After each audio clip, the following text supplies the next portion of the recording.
তো এরা হইতেছে বিশ্বের সবচেয়ে বড় পেটুক ভেড়ার দল। তো এরা যেই দিক দিয়ে যায় সবকিছু সাফ করে দিয়ে যায়। এই যে আদিবাসীদের ঘরের 14টা বাজায় দিছে।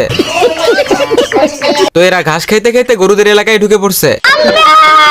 তো একটা গরু এসে তার মালিককে বলতেছে আমাদের সব ঘাস খেয়ে নিচ্ছে ভেড়ার দল। আমি বিশ্বাস করি না, আমি বিশ্বাস করি না। তোর মরণের চুলকানি উঠছে।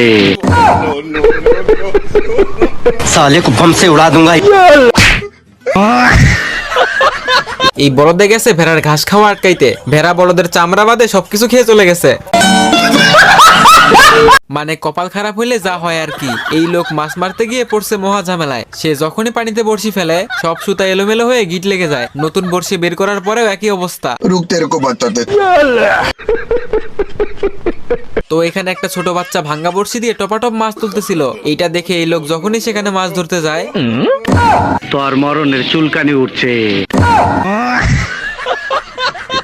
এইবার নদীতে এসে বড়শিতে টোপ লাগিয়ে পানিতে ফেলে। হায় রে কপাল, মাছে টোপ নিয়ে গিয়ে ভেঙে অমলেট বানাইতেছে। তো এই বলদে একটা গরম লোহার রডকে 2 আঙ্গুল দিয়ে সোজা করে ফেলে।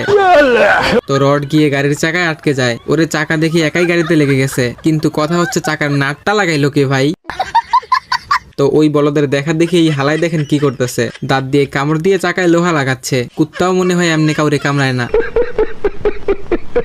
रुक तेरे को बताते। তো এই বলদে ঘোড়ার পায়ে তার হাত দিয়ে লোহা লাগিয়ে দেয়। আমার কাছে কোনো ব্যাপারই না।